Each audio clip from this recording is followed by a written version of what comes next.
January as we record this, our first review of 2016. And today here on Rumblestrip.NET and 10-minute test drive, we're going to have a quick look at the 2016 Ford Escape. It's a vehicle we looked at 3 years ago when it was refreshed. Been a couple little changes and tweaks. Has it improved it? Has it changed it? How is it in this very, very competitive market? Well, that's what we're going to find out here today on Rumblestrip.NET and 10-minute test drive.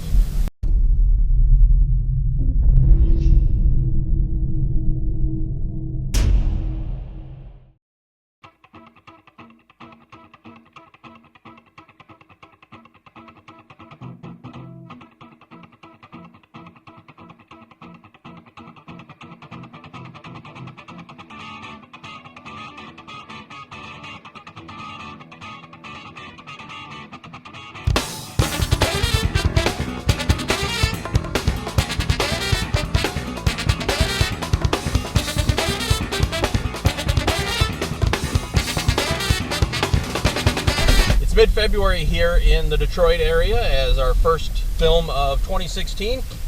We are rolling in a 2016 Ford Escape. It's the Titanium Edition, 2-liter EcoBoost and all-wheel drive. This segment continues to be the most important one for car makers here in 2016 and probably going forward for a little bit. This size vehicle and a crossover segment is what the consumers want.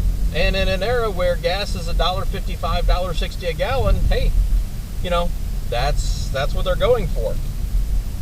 We won't get into the whole argument of why these are more popular than a similar sized station wagon, which has better fuel economy, better driving dynamics, and is more flexible in space. But again, different argument for a different day.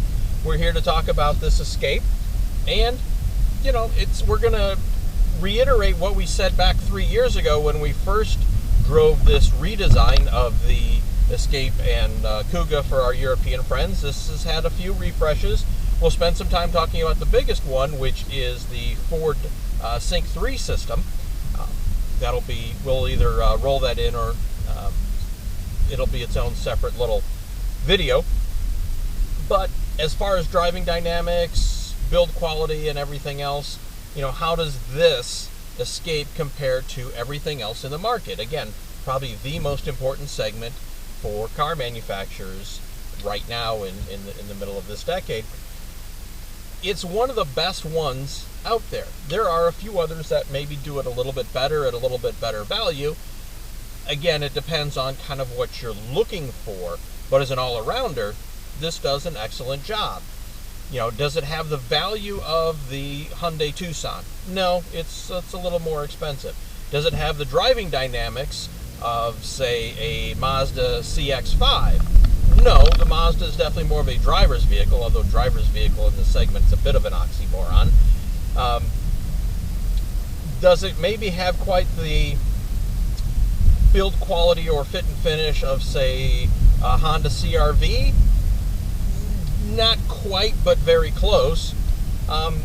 You know, but as far as a flexible package, it's maybe one of, if not the best in the segment. As I said, depending on what your particular needs or wants are, others might execute it better. But as an all-around package, this one is hard to beat. It's very quiet. It rides well. The fuel economy is pretty much spot on EPA sticker. We've got no complaints there. Unlike some of its competitors, when you fold the back seats down, it goes completely flat, which may not be a big deal for you, but it's a big deal for us. It's always been a big deal for us because of our dogs. Well, dog currently singular, but soon again to be plural. We have English Mastiffs, for those of you who haven't been following on the channel for a long time. It's a big dog, requires a lot of space, so having a flat floor for us is important so that there's space. When it's on an angle, when the back seat is still tipped up at an angle, it loses that flexibility because the dog's not going to want to sit up there, right? So again, it's what's important to you, and these are things that are important to us as we evaluate vehicles, and we figure if it's flat, then it's better for everybody. So in the interior, there have been some minor updates as far as materials and design, and it comes off very well. The screen for the sync system is nice. It's funny because it feels small, although it really isn't. It's didn't get the official gauge, but I believe it's a 7-inch touchscreen, and it's just because of the design of the center bezel that it looks smaller than what it really is. But it's very functional.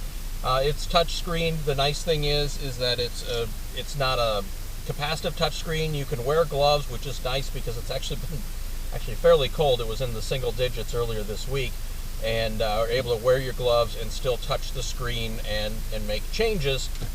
You can use the syncs, the voice system, and that works fine for the most part. It's as good as any other voice system. It has its quirks.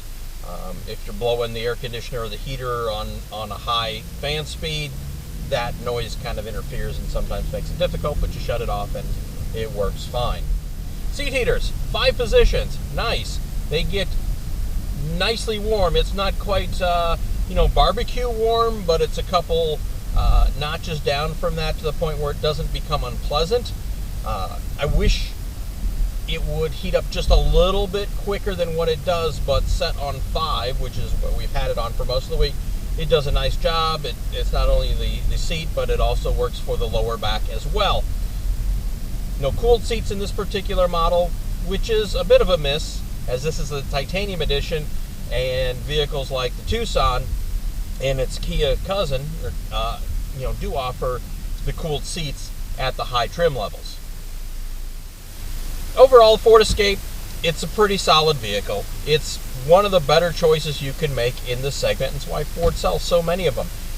It may not be the best at any particular one thing, but it is very good at most of the things that you would want, and that's why it sells so well.